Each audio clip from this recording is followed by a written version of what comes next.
Soal nomor 1, 30 gram suatu senyawa karbon dapat menghasilkan 22 gram gas CO2. Jika ARC sama dengan 12, maka persen atom C dalam senyawa karbon tersebut adalah. Dari soal diketahui terdapat 30 gram senyawa karbon.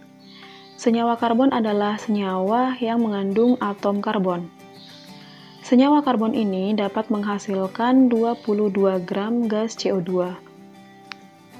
Pertanyaannya adalah persen C dalam senyawa karbon tersebut.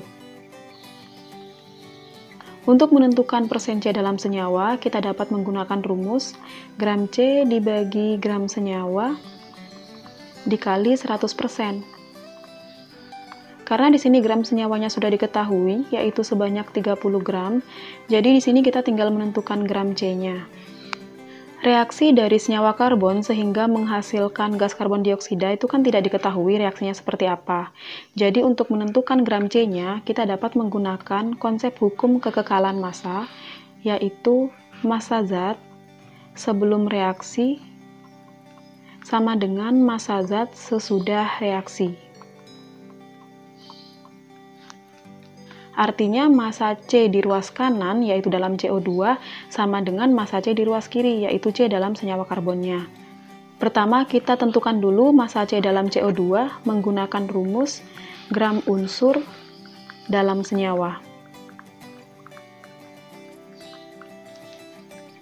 Rumus untuk menentukan gram unsur dalam senyawa adalah AR unsur tersebut dikali jumlah atom unsur dalam senyawa dibagi MR senyawa dikali massa senyawa. Jadi untuk menentukan gram C dalam CO2 ini sama dengan ARC yaitu 12 dikali jumlah atom C dalam CO2 ini 1 dibagi MR senyawa yaitu MR-nya CO2. Diketahui ARC 12, ARO sama dengan 16. Jadi kalau O2 kan berarti 32. Ini sama dengan 44. Dikali gram senyawanya, yaitu gram CO2 sama dengan 22 gram. 44 dan 22 bisa dicoret, di sini 2, kemudian 12 dan 2 ini bisa dicoret, hasilnya 6. Jadi gram C dalam CO2 adalah 6 gram. Karena gram C dalam CO2 adalah 6 gram, maka gram C dalam senyawa karbon ini juga sama dengan 6 gram. Sehingga persen C dalam senyawa karbon sama dengan gramnya C dibagi gramnya senyawa karbon dikali 100%. 6 dan 30 bisa dicoret, di sini 5, kemudian 100 dibagi 5, ini 20. Jadi persen C dalam senyawa adalah 20%. Soal nomor 2, sebanyak 0,62 gram sampel deterjen yang mengandung fosfat dibakar dan ditambahkan HCl sehingga menjadi H3PO4. Semua fosfat diendapkan sebagai MgNH4PO4 6H2O dan diubah menjadi Mg2P2O7 dengan pemanasan. Bila Mg2P2O7 yang terbentuk adalah 0,222 gram, maka kadar fosfor dalam sampel deterjen adalah. Untuk mengerjakan soal nomor 2, kita dapat menggunakan persamaan reaksi dengan membandingkan koefisiennya, atau dapat juga menggunakan konsep hukum kekekalan massa seperti soal nomor 1. Karena di sini reaksinya cukup panjang dan rumit, maka akan lebih mudah jika kita menggunakan konsep hukum kekekalan massa, yaitu massa zat sebelum reaksi sama dengan massa zat sesudah reaksi. Yang ditanyakan adalah kadar fosfor dalam sampel deterjen. Untuk menentukan kadar fosfor dalam deterjen, kita dapat menggunakan rumus gram fosfor dibagi gram deterjen dikali 100%. Diketahui gram deterjen adalah 0,62 gram. Dari soal diketahui, sampel deterjen ini mengandung fosfat. Fosfat ini adalah PO4 3-min. Sampel ini kemudian direaksikan sehingga menghasilkan produk akhir yaitu Mg2P2O7 sebanyak 0,222 gram. Berdasarkan konsep hukum kekekalan massa, massa P di ruas kanan yaitu dalam senyawa Mg2P2O7 sama dengan massa P dalam deterjen. Pertama, kita tentukan dulu massa P dalam Mg2P2O7 menggunakan rumus gram unsur dalam senyawa, yaitu gram P dalam senyawa Mg2P2O7. Di sini rumusnya adalah ARP yaitu 31 dikali jumlah atom P dalam senyawanya yaitu 2, kemudian dibagi MR dari Mg2P2O7. Di sini diketahui 222 dikali gram senyawa Mg2P2O7 yaitu 222 kali 10 pangkat min 3 gram. 222 ini bisa dicoret, kemudian 31 kali 2 ini 62 dikali 10 pangkat min 3 gram. Karena gram P di ruas kanan adalah 62 kali 10 pangkat min 3, maka gram P dalam sampel deterjen ini juga sama, yaitu 62 kali 10 pangkat min 3 gram P. Sehingga dari sini kita dapat menentukan persen P dalam deterjen adalah massa P yaitu 62 kali 10 pangkat min 3, dibagi masanya deterjen, di sini 62 kali 10 pangkat min 2 dikali 100%. 62 ini bisa dicoret, kemudian 10 pangkat min 3 dibagi 10 pangkat min 2 sama dengan 10 pangkat min 1 dikali 100%. Hasilnya adalah 10%. Jadi jawaban soal nomor 2 adalah B. Soal nomor 3, sebanyak 28 gram logam besi direaksikan dengan 48 gram gas oksigen menurut reaksi Fe plus O2 menghasilkan Fe2O3. Jika reaksi diukur pada keadaan standar, maka berat reaksi yang tersisa adalah, pertama ditulis dulu reaksinya, Fe plus O2 menghasilkan Fe2O3. Selanjutnya menyamakan jumlah unsur di ruas kiri dan ruas kanan.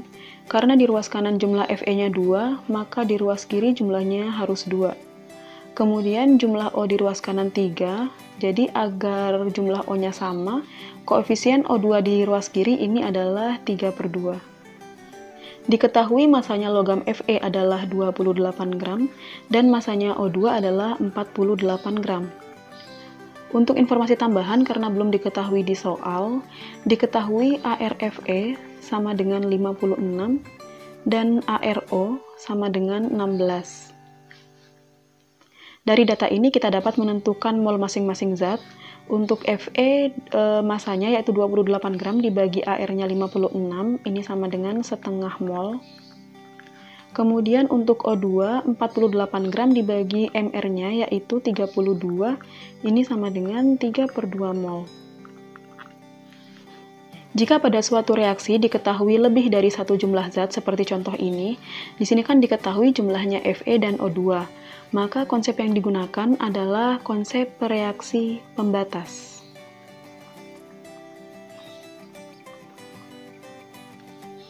Reaksi pembatas adalah zat yang habis bereaksi ditandai dengan nilai mol per koefisien yang terkecil dibanding reaksi yang lain. Jadi untuk menentukan apakah Fe atau O2 yang merupakan reaksi pembatas, di sini kita bagi mol masing-masing zat dengan koefisiennya. Untuk Fe, molnya dibagi 2, jadi hasilnya adalah 1/4. Kemudian untuk O2, di sini molnya dibagi 3/2, ini sama dengan 1. Karena nilai mol per koefisien Fe ini lebih kecil dibanding nilai mol per koefisiennya O2, maka Fe di sini bertindak sebagai reaksi pembatas. Artinya Fe ini habis bereaksi. Sebaliknya, zat O2 di sini berlebih, artinya pada akhir reaksi terdapat sisa zat O2. Untuk menentukan jumlah O2 yang tersisa dalam reaksi, kita dapat menuliskan reaksinya dalam bentuk MRS seperti ini. Mol Fe mula-mula adalah setengah mol, dan mol O2 mula-mula adalah 3/2 mol. Karena Fe di sini habis bereaksi, artinya yang bereaksi di sini harus sama dengan jumlah mol mula-mulanya, yaitu setengah mol, sehingga di sini sisanya 0. Untuk menentukan jumlah O2 yang bereaksi, kita dapat menggunakan perbandingan koefisien antara O2 dengan reaksi pembatas, yaitu Fe, dengan rumus koefisien O2 dibagi koefisien dari Fe dikali mol Fe yang bereaksi. Ini sama dengan 3/4 dikali setengah sama dengan 3/8 mol O2 yang bereaksi. Sehingga mol O2 sisa dihitung dengan rumus mol O2 mula-mula yaitu 3/2 mol dikurangi mol O2 yang bereaksi yaitu 3/8 mol. Di sini penyebutnya disamakan jadi 8. Di sini 8 bagi 2, 4 kali 3, 12 dikurangi 3 sama dengan 9/8 mol.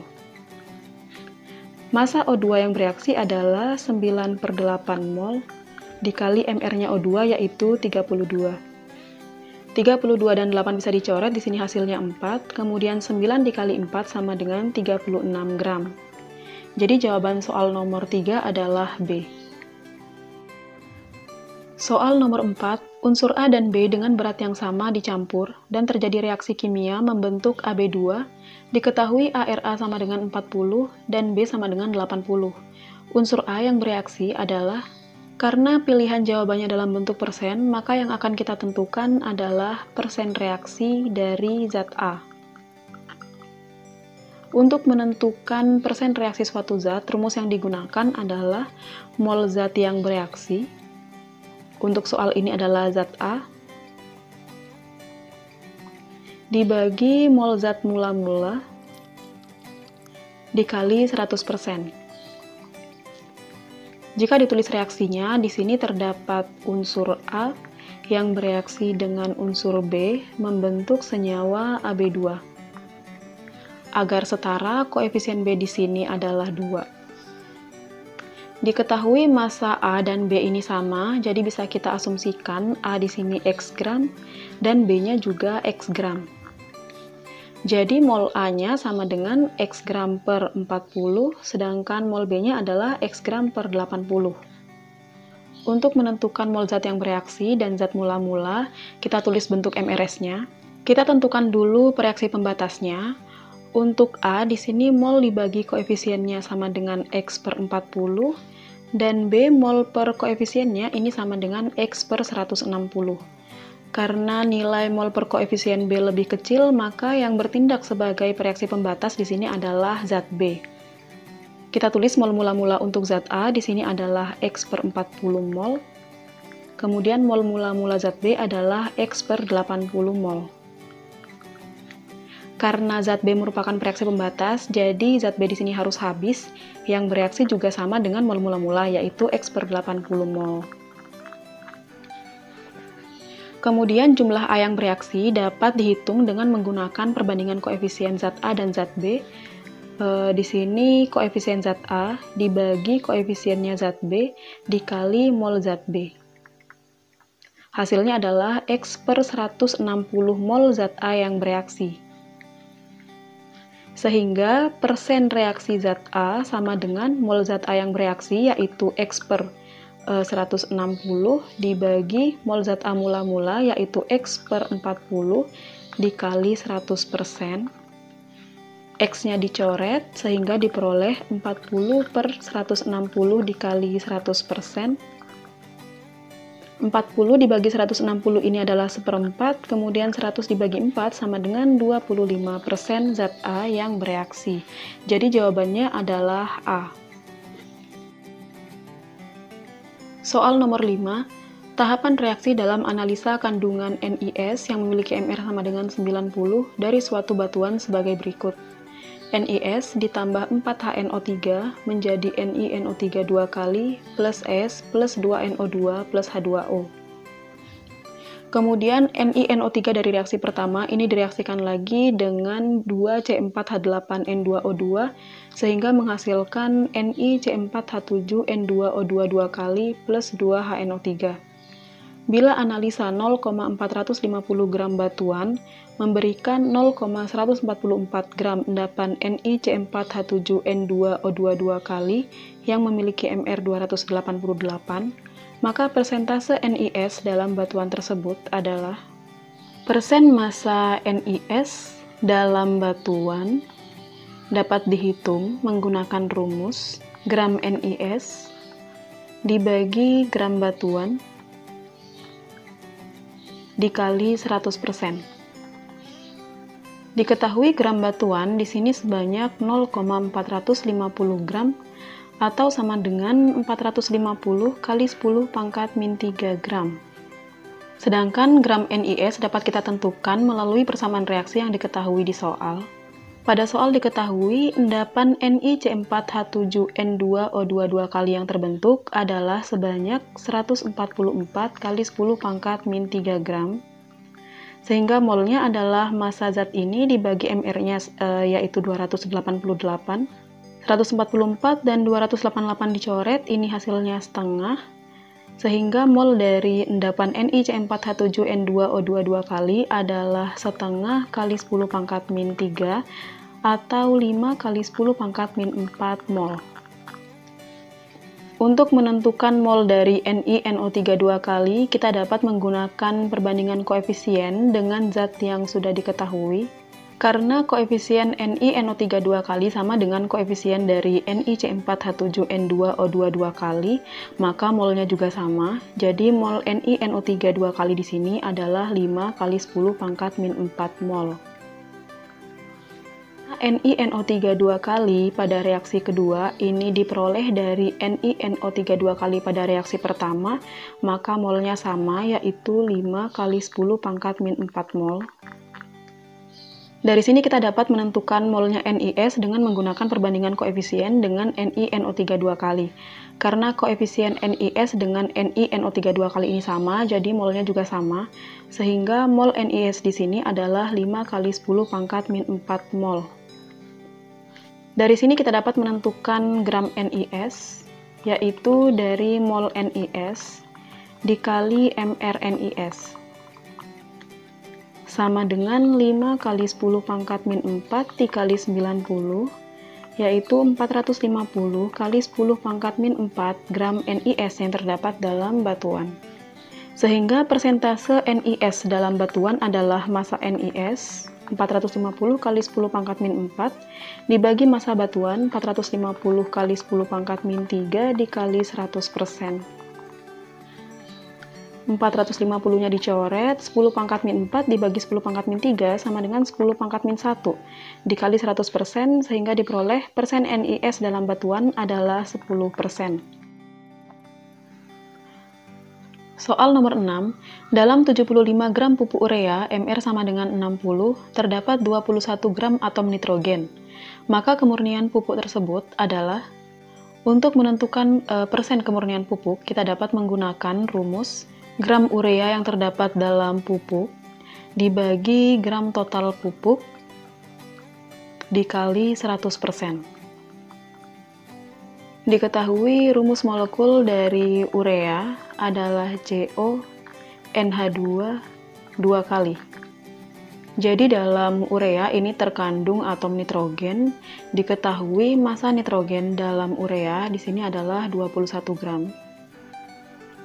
Ar nitrogen adalah 14. Karena salah satu jumlah unsur dalam senyawa urea sudah diketahui, maka untuk menentukan masanya urea, kita dapat menggunakan rumus gram unsur dalam senyawa, yaitu gram N sama dengan ARN dikali jumlah atom N dalam senyawa dibagi MR dari senyawa urea dikali massa urea. Gram N diketahui 21, ARN 14, dikali jumlah atom N dalam urea adalah 2, kemudian MR urea diketahui adalah 60, dikali gram urea ini belum diketahui. 2 dan 60 bisa dicoret, kemudian 14 dan 21 ini sama-sama dibagi 7, di sini 3, di sini 2. 2 dan 30 bisa dicoret, di sini 15, jadi gramnya urea adalah 15 dikali 3 sama dengan 45 gram. Dari sini kita dapat menentukan persen kemurnian dari pupuk adalah massa urea dibagi massa total pupuk dikali 100%. Di sini bisa dicoret, sama-sama dibagi 15, yang di atas 3, yang di bawah 5, kemudian 100 bagi 5 ini 20, diperoleh persen kemurnian pupuk tersebut adalah 3 kali 20 sama dengan 60%. Jadi jawaban soal nomor 6 adalah B. Soal nomor 7, sebanyak 38 gram senyawa hidrat dari magnesium sulfat dipanaskan sampai semua molekul airnya lepas dan terbentuk magnesium sulfat sebanyak 20 gram. Jumlah molekul air yang dilepaskan adalah senyawa hidrat adalah senyawa yang mengikat H2O. Di sini senyawa hidrat dari magnesium sulfat adalah MgSO4 X H2O. Jika senyawa hidrat ini dipanaskan atau dilarutkan dalam air, maka molekul hidratnya akan lepas sehingga menjadi MgSO4 plus X H2O. Diketahui massa dari senyawa hidratnya adalah 38 gram dan massa dari MgSO4-nya adalah 20 gram. Berdasarkan konsep hukum kekekalan massa, massa sebelum reaksi ini sama dengan massa setelah reaksi. Jadi massa total di ruas kanan ini adalah 38 gram. Sehingga massanya H2O di sini adalah 38 gram dikurangi 20 gram sama dengan 18 gram. Jumlah molekul air yang dilepaskan adalah koefisien dari H2O, yaitu X. Berdasarkan konsep perbandingan mol sama dengan perbandingan koefisien, kita dapat menentukan koefisien masing-masing zat ini dengan cara membandingkan molnya. Mol MgSO4 adalah massa MgSO4 dibagi MR-nya 120, sedangkan untuk mol H2O adalah massa H2O dibagi MR-nya 18. 20 dan 120 dicoret, hasilnya 1/6, kemudian 18 dan 18 ini adalah 1. Ini sama-sama dikali 6, sehingga diperoleh perbandingan koefisiennya adalah 1:6. Jadi jumlah molekul air yang dilepaskan adalah 6. Soal nomor 8, sebanyak 1,19 gram kobat klorida COCl2XH2O, jadi di sini kobat kloridanya dalam bentuk senyawa hidrat, dilarutkan dalam air sampai volume 50 ml. Kemudian ke dalam 25 ml larutan ini dimasukkan larutan AgNO3 berlebih sehingga terbentuk endapan AgCl sebanyak 0,7175 gram. Dengan demikian, nilai X adalah, dari soal diketahui terdapat senyawa COCl2XH2O sebanyak 1,19 gram yang dilarutkan ke dalam air sehingga diperoleh larutan sebanyak 50 ml. Setiap larutan pasti memiliki nilai konsentrasi tertentu. Tetapi karena di sini X-nya belum diketahui, sehingga kita belum dapat menentukan MR-nya.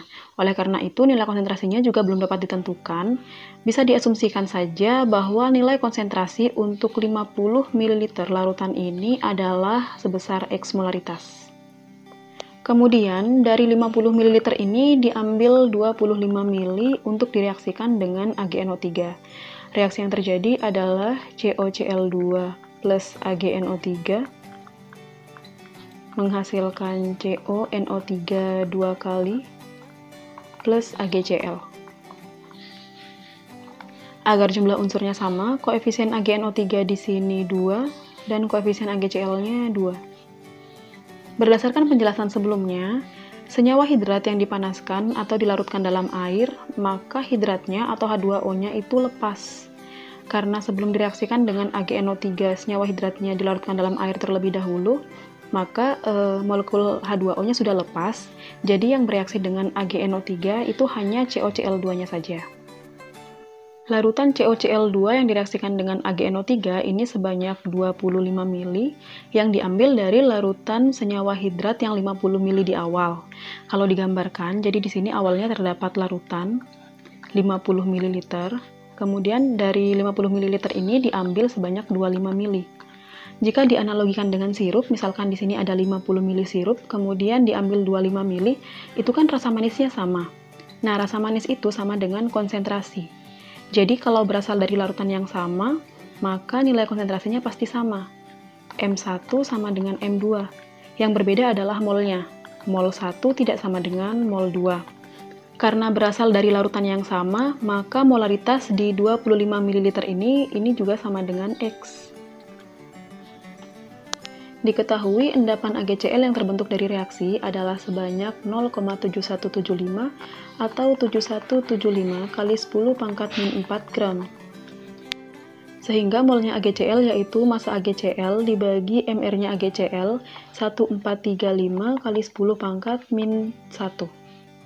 7175 dicoret dengan 1435, ini hasilnya 5. Jadi mol AgCl sama dengan 5 kali 10 pangkat min 3 mol. Menggunakan perbandingan koefisien dengan AgCl, maka untuk menentukan COCl2 dapat menggunakan rumus koefisien COCl2 dibagi koefisiennya AgCl dikali molnya AgCl sama dengan 2,5 kali 10 pangkat min 3 atau 25 kali 10 pangkat min 4 mol. Diketahui volume COCl2 adalah 25 ml atau sama dengan 25 kali 10 pangkat min 3 liter. Maka konsentrasi dari COCl2 adalah mol per liter, yaitu 25 kali 10 pangkat min 4 mol dibagi 25 kali 10 pangkat min 3 liter, ini sama dengan 10 pangkat min 1 atau 0,1 molaritas COCl2. Karena molaritas dalam larutan yang 25 ml ini sama dengan molaritas dalam larutan yang 50 ml, maka nilai X di sini adalah 0,1 molaritas. Karena molaritasnya sudah diketahui, maka kita dapat menentukan mR dari senyawa hidrat menggunakan rumus molaritas sama dengan gram per mR dikali 1000 per volume dalam satuan mili. Molaritasnya sama dengan 10 pangkat min 1, gram senyawa hidratnya ini 119 kali 10 pangkat min 2 per mR-nya belum diketahui, dikali 1000 per volume larutan senyawa hidratnya adalah 50. 1000 dan 50 bisa dicoret, hasilnya 20, kemudian 10 pangkat min 1 ini dicoret dengan 10 pangkat min 2, dan 10 dari 20. Sehingga diperoleh mR dari COCl2XH2O sama dengan 119 kali 2, yaitu 238. Jadi 238 ini adalah mR dari COCl2 ditambah mR dari XH2O. mR-nya COCl2 sama dengan ArCO yaitu 59 ditambah Cl2 ini 71, hasilnya adalah 130. Jadi di sini 238 sama dengan 130 ditambah XH2O. XH2O sama dengan 238 dikurangi 130, jadi 108. Sehingga X-nya ini sama dengan 108 dibagi mR dari H2O-nya yaitu 18. Diperoleh X-nya sama dengan 6. Jawaban soal nomor 8 adalah D.